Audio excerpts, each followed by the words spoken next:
Hey everybody, this is the Sliders Review, and since it's Women's History Month, I'm here today to talk to you about Lara Croft Tomb Raider, the 2001 movie.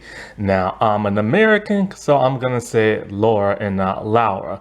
Apparently, everybody's been pronouncing it wrong over the years. It's supposed to be pronounced Laura, but even the British people who were making that movie called her Laura. So hey, I'm gonna call her Laura. I love this movie to death. I was obsessed with this movie and Angelina Jolie back when this movie came out. I was in college when this movie came out. I had never seen it in theaters, but I saw the trailers and I loved it, and I saw how gorgeous Angelina Jolie was, and I was like, whoa. I was so obsessed with this movie that I would record the trailers when they would come on TV on VHS. When this movie poster company came to my college in the beginning of the school year, I bought 3 giant posters of Tomb Raider that were $18 each.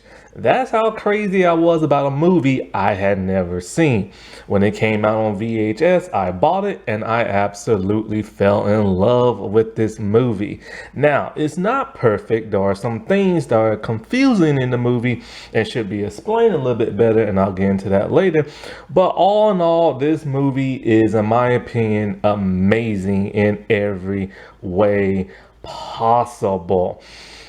I have never seen the Vanderkamp reboot movie in 2018, so I can't comment on that. However, I did see Cradle of Life, and I do not like that movie at all.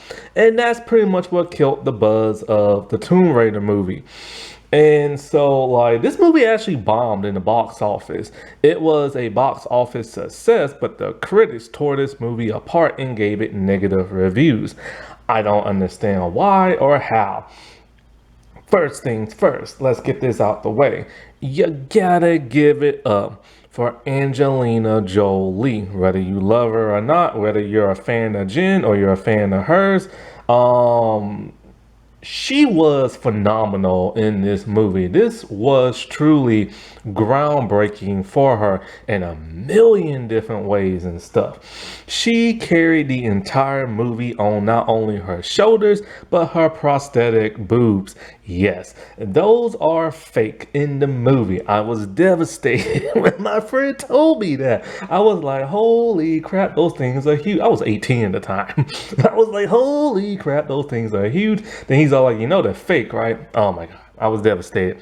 Just as devastated when I found out Niecy Nash's butt was fake in Reno 911. I'm like, what? No. And apparently people did not want Angelina for this movie because her boobs were not as huge as the video game character of Lara. Yes, Lara Croft is in fact from a video game, the Tomb Raider series. And these came out back in the 90s, and the reason why her chest is so huge is to appeal to young men, and it worked.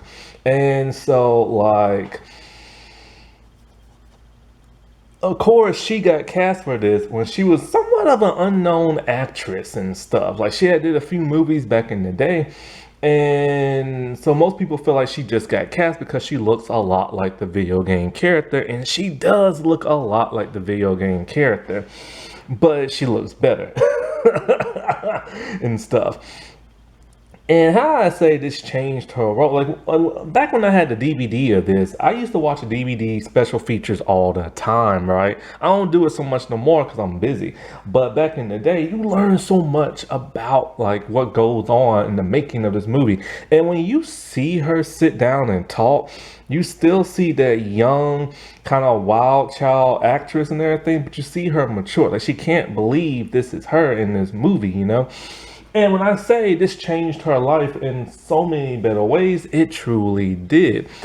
Before this, I seen her in one movie and I didn't particularly like her acting. It was a 2000 Gone in 60 Seconds movie. Now, I love Gone in 60 Seconds, but her acting in that was just kind of, I don't know, zany. So I really didn't pay too much attention to her.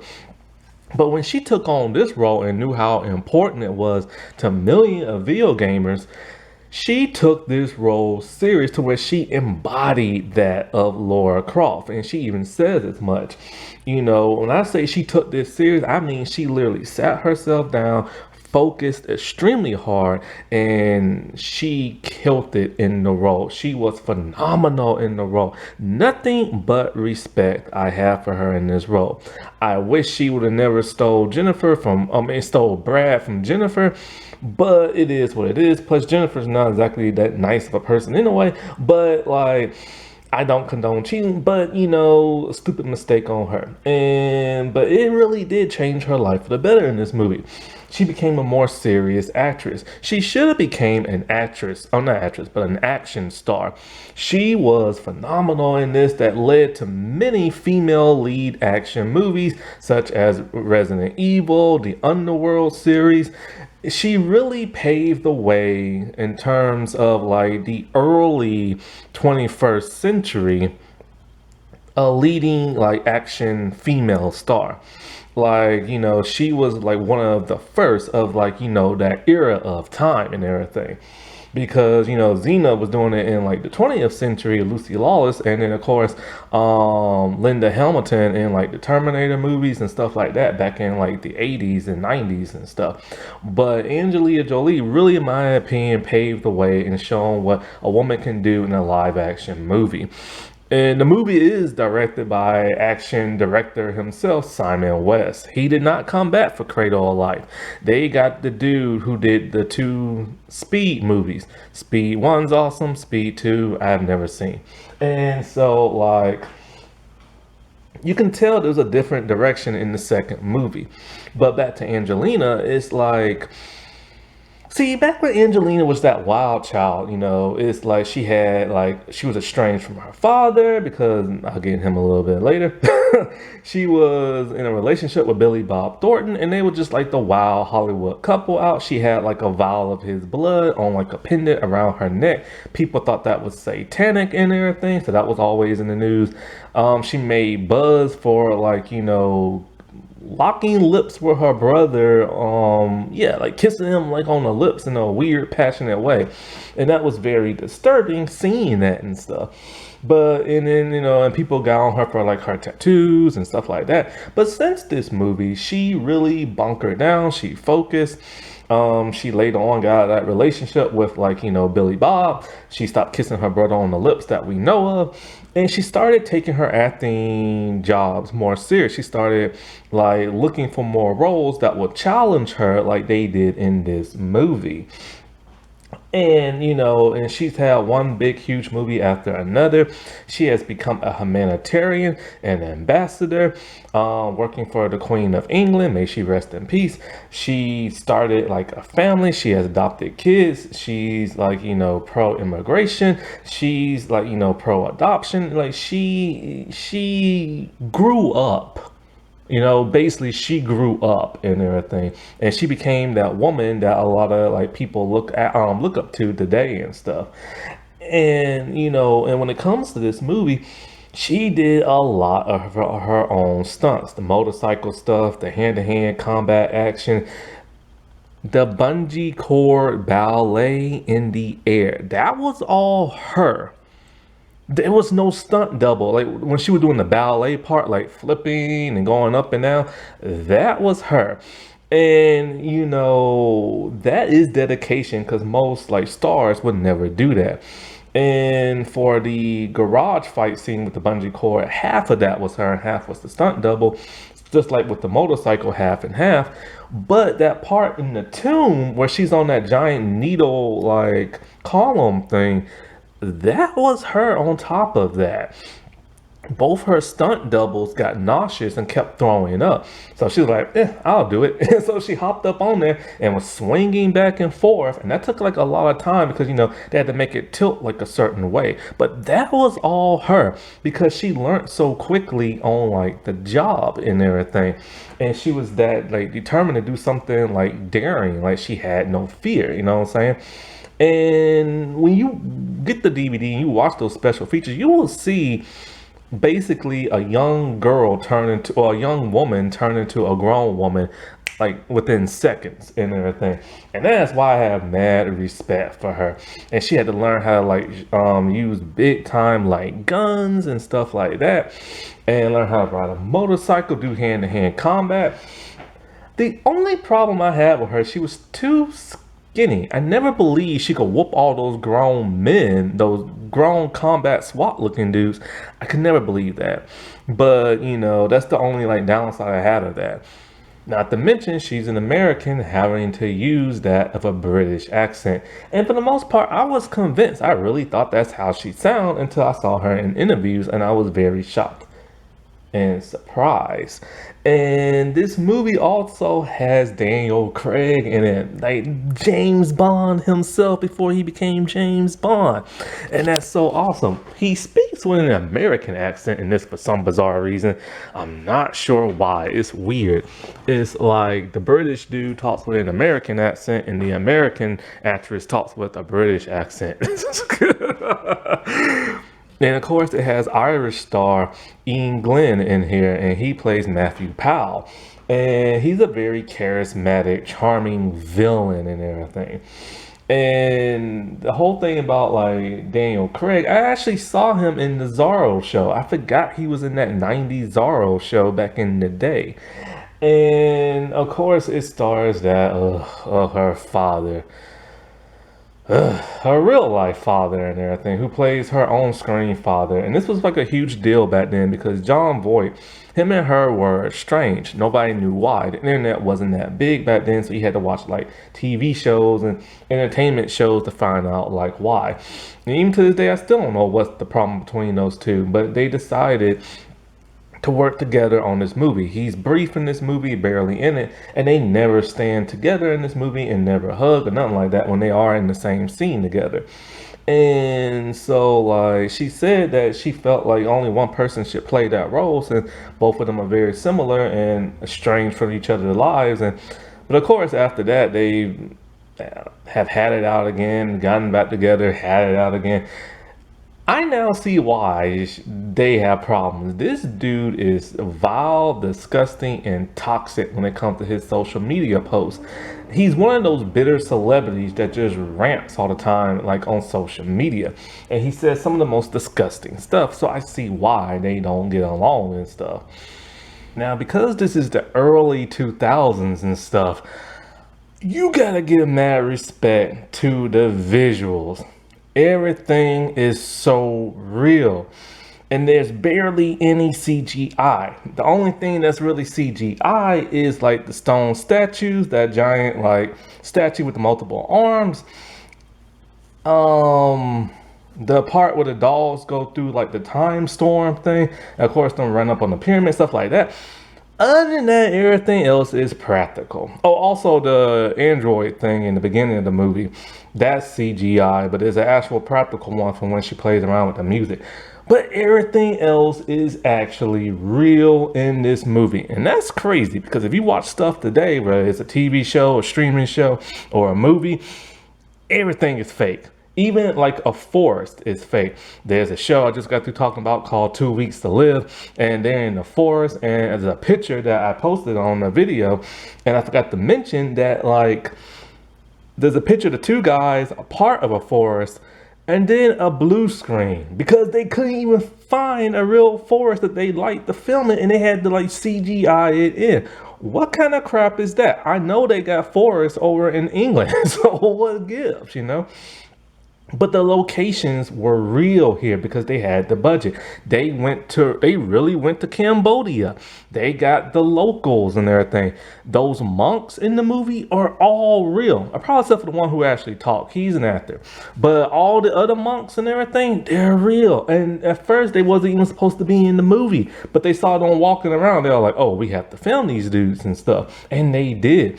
Now the part in Siberia, I don't think they actually went to Siberia because, you know, is a part of a certain country and stuff, but they went to Iceland, I know, for like all like the snow stuff, so that's probably where they went. And of course they went to like Venice and everything, and The locations look amazing and gorgeous. When they went to Cambodia, the outside of like the tomb, those are real buildings, those are real trees coming out the roof and everything. They actually scouted several locations to find the best of the best. And when they went inside the tomb, of course, that's practical and everything, but it's an actual practical set. Everything in there is real, from the floors to the walls to the stuff in the interior, except for the ceiling, because that's just a regular Hollywood like studio ceiling and everything. But it looks so realistic. The planes that they're on, the choppers and everything, those were real. If it was done today, it would be CGI choppers and everything. Those boats with the wheels to them, those were real. The gondola that she's on, that's real too in Cambodia. And the place that they went in in Siberia, the crater and everything, that was real too. The walls, the floor, the interior. The little needle thing she's on, that was real. The giant globe thing that kept moving and crushing people, that was real too. They actually built that mechanical thing and put people on harnesses, to maneuver around it and stuff. I miss old Hollywood so much. I miss things being real in there. Like even like a petal falling from like a rose is CGI nowadays. Fog, rain, gas, it doesn't matter. Flames, everything is fake now. Even animals are fake now. And it's just insane how everything, oh, even costumes are fake. People hair colors are fake for CGI. And, it's quite a shame. Nothing's practical no more. Nobody is challenging themselves no more to make stuff. The needle thing, they said, was a huge challenge because it had to tilt and swing a certain way. And it took many hours to figure out how to get that right. Nowadays, it would just be like a little block thing you will sit on or stand on, and then it'll be CGI the rest of the way. And one of the best CGI shots is when the dogs show like the interior, the muscles, the ligaments, and the bones. Now, to be fair, a problem I have with the CGI now is the stone statues. They just look too fake, especially compared to today's standards. But back in those days, that was acceptable because that was some high, good CGI back then, but it just looks kind of fake now. And also sometimes the little android thing that she fought in the beginning of the movie, that looks a little fake too, and it runs around sometimes. But hey, it looked very impressive back in the day. And so like with this movie, what it's about Lara Croft. She is a tomb raider. She searches around the world. She is young. She lives a very luxurious lifestyle. Like she inherited her father's mansion. She has a sense for adventure and thrill. She has no fear. She has worked with the military at some point in time. She has contacts all around the world. And my only problem with that movie when it comes to her is everything always just kind of like falls in her lap. And she never really has to like struggle to figure anything out.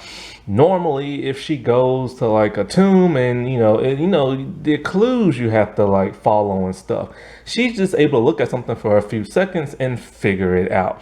And I hate that so much. Adam West is the same way, played by Daniel Craig. And it's kind of like that's one thing that robbed this movie, especially from that of the game. She doesn't truly use her intelligence along with the audience. It's just she looks, oh, I figured it out, and then it happens. You know what I'm saying? And that's quite like irritating and stuff. Like you want to explore this weird new world of ancient civilization along with her and stuff. So like basically she's trains, like she doesn't do things normally. Like when she trains with a giant robot is trying to kill her, shoot her up and everything like that. And it's all done inside her home. She does not care if she breaks stuff in her home. It's like whatever to her because she has so much. She's spoiled, rotten, rich, but she doesn't act like she's spoiled. She just looks like a person looking for the next adventure. She is bored in a sense and everything.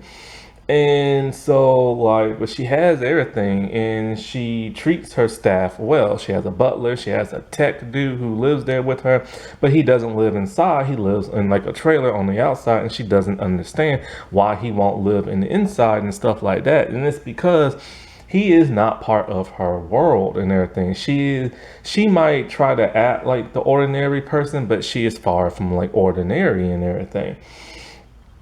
And so, like, she gets a letter from her father after he died. He went missing and everything. And so UPS delivered it to her and stuff like that. Fun product placement along with the Pepsi. And so she's shocked to find this letter. There's a nice little backstory of him like missing and all this other crap. And so she goes to look for this all-seeing eye thing that, he keeps talking about. So the Illuminati is in this, and they're an organization that wants to control the world. There's a special council. They have people working for them. Matthew Powell is a person who works for them. He is not part of the council. He's just the person who goes out and looks for whatever it is they want, and he has his own team of bodyguards and stuff like that. They want the all-seeing eye because it's supposed to align, because all the planets are supposed to align at a certain time every like 500 or 1,000 years. And so like they can't miss this opportunity, and they want him to find it. He says he's close to finding it, but he lies. He's a very charismatic, charming type villain. And so throughout the movie, you start to figure it out before he betrays the Illuminati that he is the central villain and everything. When he talks to Lara and everything, he's talking about how he'll rule this and how he wants her by his side. You can tell he's planning on betraying the Illuminati people and taking it all for himself. Like you can see that a mile away. But he lives that luxurious lifestyle. Like when they go out looking for like the relics and everything, he's just lying out about getting massages from the locals, getting treated to fruits and vegetables, all kind of good stuff like that, right? He's very lazy. So basically the all-seeing eye starts to like, well, there's a clock in her house and it starts to tick all of a sudden. And it's been dead for years and it was hidden inside the wall. And so when she opens it up in an unconventional kind of way, she likes to smash stuff because she's very unconventional. She just takes things and hit it really hard. And it's really interesting to see her personality like that. Like she's like a big kid in a way. And so there's an all-seeing eye. She takes it to like an auction dude. He said there's no value to it, but then he calls up and says it is. And so then all of a sudden, this is when she meets the Powell dude, and he wants it and she didn't bring it with him, so he knows she has it. So this is when we get the greatest action scene in the entire movie, when the stormtrooper type dudes, they bust in her like mansion and they shoot the place up. She's doing her bungee cord like ballet, and she has to fight all the guards off by herself. They're shooting at her, she's running, she's flipping, she's punching, she's kicking, she's like tying them up on the ropes and everything, like all kind of cool stuff. And that's the only problem I have with her fighting. It's like I don't see this skinny woman taking down these giant 200-something pound men. And so it goes from that. And everything, Simon West is a great director. The way he utilizes like a position and focus and stuff like that is amazing. Like before the stormtrooper type dudes like bust in and everything, we see the leading commander dude, and he's just standing there with a very style look on his face, stern look. It's raining, it's dripping down, it's in slow motion. He's smoking a pipe and he just looks grizzly, and that's a great visual and stuff. And so like it goes from that to her riding the motorcycle, going into the garage, using the car lights. Like she's very smart and everything. Like she utilizes everything that's around her. When she's in the garage, she can't get to her weapons, so she uses the car lights on the car to make the lights go extra bright and everything. And she doesn't have her gun, so she has to use like a some kind of mechanical tool where she puts like screwdrivers in and it shoots it out at the dudes and stuff. And her place is like a fortress. Once they get through one barrier, they have to go through like another. So it takes them a good while to get the eye. And when she finally gets it, when she finally gets towards it and gets her weapons and stuff, boom, the eye has now been stolen. So she needs it back. Now this part is a little odd and unbelievable because her tech dude's all like, how are you gonna steal the eye back and get to Cambodia in 15 hours? And she'll call a friend. She literally gets there in the blink of an eye. It can't be that fast to get from where it is she is in England all the way to Cambodia and stuff. But she gets there very quickly. And so, like, this is when we find out she has a military background, and and she meets Adam West and all the other dudes, and they're in the tomb, and they have to figure it out. But Adam West believes he figured it out, but it's a decoy. Problem is, like I said, she figures crap out too fast. She literally looks at crap and is all like, oh, this is like a diversion and this is the real thing. So before they can activate a booby trap, she stops them and everything. They believe her. They unleash an ancient being of like this type of like silver blood, which looks totally fake. And it goes inside the statues, and the statues are trying to kill everybody.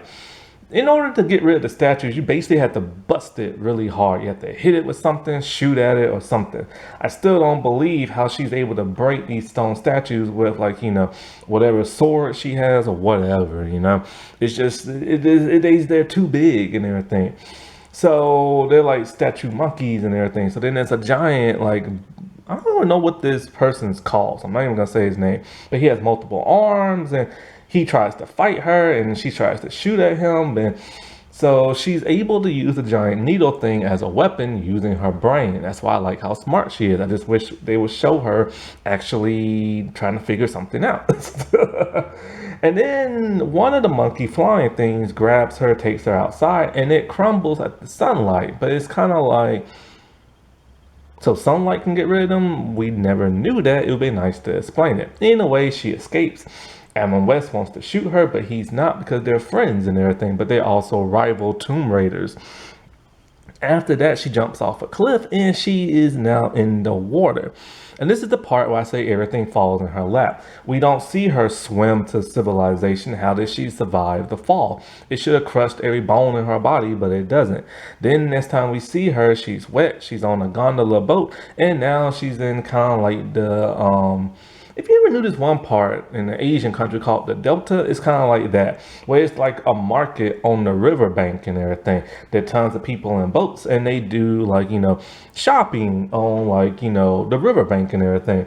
And it's kind of like, where did she find the boat? And how did she know where they was at? And all this other crap. And she's never been over there. And so, like, this is when she meets the monks. And, like, they give her a phone. And then they also heal her. Now, part of the training for this movie was hand-to-hand combat, gun shooting, and yoga that Angelina Jolie had to do. And she said when the monks actually healed her with their spiritual thing that they do, it was one of the most uplifting things that, like, ever happened to her. I truly believe this is one of those moments that made her mature as like an adult. Now she's wearing a very beautiful outfit when she's with the monks, but here's the thing. That outfit's completely made up. The monks are wearing traditional real robes because they're the real thing.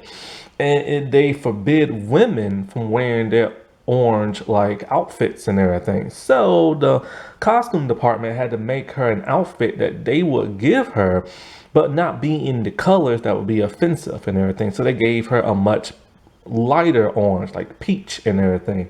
I don't know if they was cool with it, but they let her film it that way and stuff. And so like she calls up Adam West, she meets him in the shower, and so basically she's pissed that he's working for the bad guys and all this other crap. So anyways, they all decide they're gonna work together because they all need what they need. When she was in the pyramid, she got the part of a triangle. The triangle is what they're really looking for. Back in ancient days, the triangle was so powerful, it gave the person the power of God and caused time travel. They decided this was too much power, and so they split it in half. And they put the triangles in two different locations on different sides of the earth. So since she now has the triangle and they have like the eye, they're gonna work together. They head on over to Siberia. And here's parts of the movie that never make no sense. Now, twice she has interacted with two little girls. They seem to be ghostly spirit type figures and everything. When she was in Cambodia, one talked to her and is all like, "Is this really what your father will want?" And she's like, "You knew my father." Turns her head, and then the girl disappeared. Same thing happened in Siberia. What does this mean? What does it lead to? Who are the ghost spirit girls? It is never explained and stuff. Anyway, when they're in Siberia, they're inside a crater and they have to, like, find the next piece of the eye because they only have a few minutes remaining. The council is now there and they have to jump on these mechanical things, and if they jump the wrong way, then they get crushed. And the mechanical thing is real and it's really moving. They built on set. The harness that they had to wear, they said, was super, super tight. Boy, these movie stars have to go through everything. Well, of course, she's able to figure things out like very quickly and everything. And the bad guys trust her. She goes inside the spear thing and it shoots her out. And then she has the missing piece of the triangle. And it's kind of like, well, what happened when she was inside the spear? What did it look like? How did she find the thing? Why did it spit it out? And so that stuff like that is never explained. This is when we get the betrayal of Maxwell Powell when he kills the leading dude of like the Illuminati. And he tries to put the two pieces together, but they won't. So he figures that what's her name must know somehow. She doesn't want to tell him, so he kills that of Adam West, knowing that those two are friends and stuff, and knowing that she will try to save him. He tries to be all like, "Look, man, give me the power of the eye. We can save his destiny. We can save your father," and all this other crap. And he's all like, "You only got a few minutes left." So she shows the missing piece, which is the third piece. How she's able to figure it out and how she's able to know this is not explained, and it's super confusing. There's a time storm type thing with all this mystical energy moving around, so you can see it no matter what. She wants the laser scope from a gun and she makes it visible for everybody to see, but you can see it no matter what, so that don't make no sense. Then she takes the eye and she throws it in the storm. It breaks the eye apart with all this mechanical coolness, and then there's a little piece in there the size of a pebble. So she knows exactly what piece it is and she grabs it. Only problem is there are several teeny tiny pebble pieces. How did she know that was the right one? And so when they put the triangle together, there's like a little circle in the middle that's missing. That's the pebble. She drops it in there, and then all of a sudden, the most unexplained thing happened that still confuses me today. I have no idea what the heck just happened, and it's not explained very well in the movie. Basically, it causes a dispersal wave. They fly to each corner of the room. Then all of a sudden, they're in a parallel dimension type thing where it's all black. They're on two sides of a pyramid, and they're running up the pyramid trying to get the eye and everything. I don't understand why this is a cool visual and everything, and she outruns him and grabs it. But the problem is they were both holding on to the eye, so why did they have to go through this? And then once she has it, she puts it to her chest, and then all of a sudden, I don't know where she is. She's not necessarily back in time. She's at a place of crossing, they call it. And she's speaking to her father. And he's telling her, "I don't want this. I want you to destroy the triangle. We can't be together. Fate just won't allow it, blah, blah, blah, blah, blah." And it's kind of like, how did she know it would take her to that part? And how does she know her father would be there? And why is his spirit in there? That is never, ever explained. And it's so confusing. And this is the part where I say, even though those two did this movie together, they are very far apart, her and her father. And so it makes you wonder why she didn't want to stand near her father. You would think at this moment she would want to run up to him and grab him and hug him because he went missing and all this other crap. So she agrees she's going to destroy the eye. And then this is when she uses the power. And we actually know she uses it. She goes back in time before that of Adam is stabbed with Maxwell's knife. She uses the knife, she turns it around, and the force of the knife goes back into Matthew. That makes absolutely no sense. Yeah, I get it. He threw it with force, but if you turn that knife around, it's not going to keep going with force. It's probably just going to fall down, but hey, whatever. It stabs Matthew, so we think he's dead. So everybody's safe, and then all of his men are like, oh, well, he's down, so let's just leave and everything. And they hate Laura, but they don't try to kill her. And where's the rest of, like, oh, I think the rest of the council got shot, I think. Yeah, because Maxwell had the council shot. So as they're all about to leave and she shoots the pyramid, the triangle thing, to where it goes in a million pieces. So now they can't time travel and use the power of a god. But then all of a sudden, Maxwell has a card up his sleeve, a pendant, a locket of her father's. And he said, and it has her mother in there. We don't know what happened to her mother. It's never explained. And so he said, don't you want to know how your father died and everything? And so this keeps her in there as the whole place is coming down. But why is the place now all of a sudden falling down? As electrical bolts going there, whereas that's never explained. And so he gets up and he starts fighting, even though he's been stabbed in like the shoulder area. He tells her he killed her father and all this other crap. We see it in a flashback. And so this was the most random thing of all, to have him kill her father. So this causes them to get into a fight. She wins, of course, and now she kills him for like the second time. And she has to escape. But the place is like falling down in rubble, and all the guys have taken all the sleds and the dogs, and like there's one dog and sled left, but the sled is broken. So she decides she's gonna grab onto the dogs and ski her way on out of there, but without skis. She's just literally doing it with her feet. And that's actually a cool visual. It doesn't, I mean, just forget the logic. It just looks cool. Yeah, it will hurt your feet. It'll probably break your legs and everything. It's probably impossible to do, but hey, whatever. But it's a cool visual. After that, she heads back home, and so, she says farewell to her father's grave, and then all of a sudden she sees her staff, and they present her with her guns, and she's wearing a dress and a hat for the first time, because she doesn't like doing that, because she's not ladylike. And then her android is fixed, and he's ready to fight, and so then we see her at the end, loading up with her guns, and then it ends. And all in all, like I said, I think this movie is amazing. It has great visuals, great acting, great action. The plot is not too confusing, but is confusing. They should have just worked on the story just a slight bit more, added some stuff where she does her detective clue skills, and I think that would have made the movie amazing. I think this movie is great. I think it's a success. It should be one of those video game movies that should not be a bomb, and people should really recheck this movie out because it is amazing. Happy Women's History Month, everybody. All right, I'll talk to you later. Bye.